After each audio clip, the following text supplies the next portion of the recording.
Hey! On se retrouve avec la très jolie tasse de Célia Mélesville que j'aime beaucoup pour continuer la collection de tarots.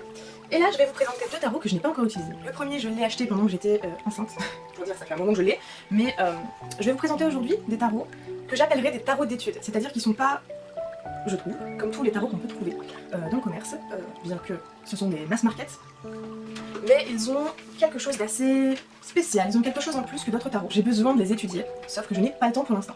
Alors, il s'agit, on va commencer par le premier, donc, qui est relativement connu aujourd'hui, qui est le tarot de la magie verte d'Anumura, qui est un très beau tarot, que j'avais d'abord en anglais, mais en fait, je me suis rendu compte que pour celui-ci, il fallait absolument l'avoir en français quand on veut comprendre toutes les subtilités de ce tarot. Pour le coup, sur un livret vraiment très très épais pour un tarot traditionnel, on a un petit pochon. Voici les cartes, on est sur une dorure, des tranches dorées, ici. Alors les tranches dorées, le problème c'est que ça s'aligne très vite. Un dos avec un pentacle. Le problème, c'est qu'on ne peut pas faire d'endroit et d'envers. Ou alors c'est toujours un peu plus compliqué. Et donc, je vais vous montrer quelques cartes. On voit que les suites n'ont pas le même nom que les jeux habituels. Et non plus les arcanes majeures, pareil, la dame et le seigneur, c'est les amoureux. Hop.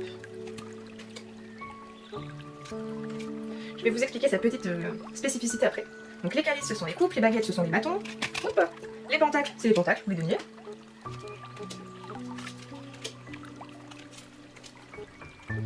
Les atamés, ce sont les épées. Hop. Le grand prêtre qui est le pape. Ou le hiérophante. Je vais choisir une carte et vous montrer en fait dans le carnet pourquoi il est spécial. Donc sur la carte, que je vous montre, on va avoir un vase avec des fleurs à l'intérieur, des plantes en tout cas à l'intérieur. Et ici, une libellule. Une petite libellule. Et donc si on regarde dans le livret qui se présente comme ceci, on va avoir... dans le pot sur la table pousse un pied de dictame de Crète qui représente les désirs, les commencements et la création. Une libellule entre dans la pièce. Elle symbolise l'orientation, l'élan et l'inspiration. Voilà, donc on a la signification, grosso modo, on a aussi la carte, alors ça c'est dommage, c'est qu'on nous précise la carte inversée, sauf que bon, on nous a fait un jeu qui ne s'utilise pas en endroit envers, c'est un peu dommage, et des mots-clés. C'est un tarot en fait où chaque carte il va y avoir quelque chose à prendre en compte. Donc bon là j'ai le 10 d'atamé, bon noir et blanc je ne vois pas très bien, mais on va nous parler de la racine de mandragore qui est enroulée dans un linge, qui symbolise la guérison, les défis surmontés, la négativité rejetée. L'un des sangliers observe la scène. Cet animal représente la guérison, la détermination, le pouvoir et la protection. Je trouve que c'est un jeu très particulier. Et c'est pour ça que je l'ai encore jamais utilisé. C'est que je trouve que c'est un tarot qui mérite en fait une attention particulière, une étude particulière et un travail qui pourra se faire de manière particulière avec celui-là. Voilà donc pour le tarot de la magie verte. C'est un tarot que j'aime bien, alors que je l'ai encore jamais utilisé. Comme je vous disais, il faut que je puisse avoir le temps de l'utiliser, de l'apprendre, de me connecter avec lui, voyez-vous. Et donc ça arrivera quand ça arrivera, mais c'est un tarot que je suis très contente d'avoir. On passe au tarot de la sorcière et de la roue de l'année, qui est tout autant un tarot spécial, et donc je ne l'ai pas encore utilisé non plus. Ce sont les deux seuls que je n'ai pas encore utilisés, parce qu'en fait pour moi ils ont vraiment quelque chose de propre à eux. Ce qui fait que c'est beaucoup plus délicat à utiliser, parce que j'ai une sorte de... Je sais pas comment vous expliquer, mais j'ai une sorte de... J'ai un peu sacralisé ces jeux en fait, je pense. Je pense que je les ai un peu sacralisés.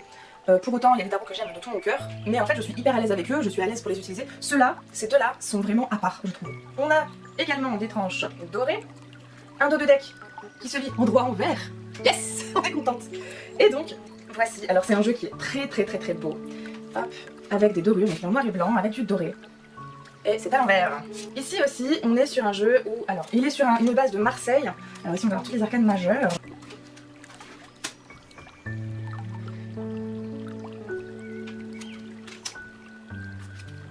On va avoir ici le 2 d'eau, qui représente le 2 de coupe. Et vous voyez, vous allez avoir les élémentaux aussi. Le symbole des éléments. Ici, on a le 3, l'as de feu, qui va représenter les bâtons. Donc les os, c'est les coupes. Donc toujours l'élément associé. L'air. Les épées. Avec, encore une fois, toujours le petit symbole. Elle est belle celle-ci. Elle est très jolie, alors que le 3 d'épée, logiquement, est quand même une carte triste qui va nous annoncer un deuil, le cœur brisé. Et ici, on a une sorte de porte de sortie. C'est une signification qui est bien différente en fait du classique. L'as de terre. Comme d'habitude, on a le symbole ici. Donc la terre qui est le pentacle. Donc je vous montre plus particulièrement l'arcane sans nom, qui d'ailleurs n'a pas de nom. Et voici comment elle est représentée. on a un personnage ici. Alors il faut bien observer les cartes. Hein. Et donc si on va sur la description de l'arcane sans nom, déjà, l'arcane sans nom est associé à un sabbat. Lequel? Eh bien il s'est associé à Samhain. Donc on peut voir ici l'arcane sans nom, qui n'a pas de nom, et on voit Samhain. Les mots-clés. Une description de la carte. Hop, on tourne, on a la carte en pleine page et la suite de la description. Et là, on va donc ne parler que de transformation brutale, hein, puisque la mort c'est une fin de cycle, c'est un changement, une transformation qui n'est souvent pas très agréable, mais nécessaire pour repartir sur de bonnes bases. De mémoire, en plus, l'arcane sans nom est associé au signe du scorpion, et le mot-clé, on va dire, du scorpion, c'est la destruction, en astrologie. Je vais vous lire rapidement donc, la description. Si aucune autre carte de votre tirage ne semble mettre un terme à cette élimination en règle. Cet instant entre l'avant et l'après est mis en exergue par la fête de Samhain, pendant laquelle le voile entre le monde et le plus fin, où la mort se mêle à la vie. Les êtres de l'autre monde viennent entraîner les vivants dans une sarabande dont ils ne connaissent pas l'issue. La nuit commence à s'allonger, à dissimuler tout ce dont nous étions certains jusque-là, et à couvrir de son voile toutes nos certitudes. Et donc, mots-clés traditionnels, transformation profonde, révolution, mutation, changement, colère, nettoyage, moisson, élimination, destruction, rapidité. Et donc, c'est un jeu où on va avoir donc, des cartes associées à nos 8 sabbats, et on va avoir, par exemple, je prends au hasard le 8 d'air, donc le 8 d'épée, qui va être associé à la lavande.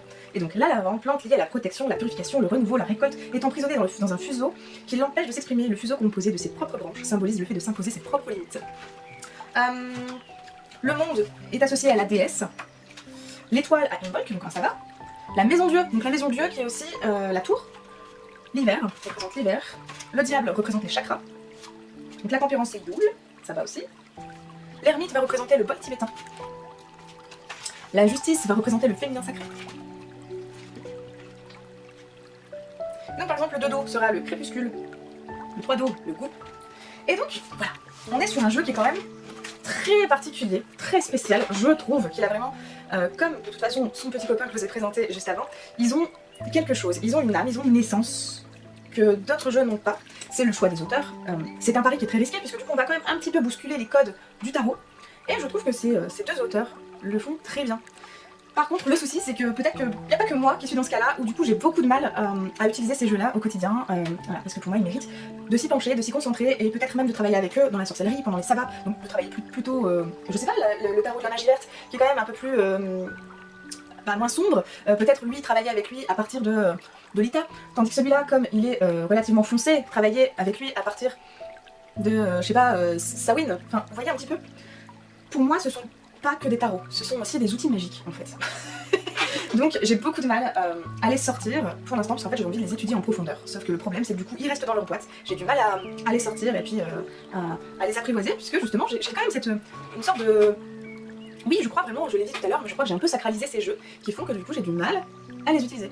Si jamais vous possédez un de ces deux jeux, dites-le moi, et dites-moi aussi si vous êtes super à l'aise avec eux, si du coup, est-ce que vous utilisez le livret constamment, parce que du coup, là, on sort vraiment de l'interprétation du tarot, quand on pratique beaucoup, on a l'habitude, on n'a plus besoin de livret. Mais avec ces deux jeux-là, hop, je vais sortir aussi, avec ces deux jeux-là, je trouve que leur livret est indispensable pour comprendre le cheminement de l'auteur. Voilà. Je crois que je vais m'arrêter ici. J'espère que cette vidéo vous aura plu, vous aura fait découvrir peut-être 2 nouveaux tarots vraiment sympathiques, et je vous dis à bientôt pour une prochaine vidéo.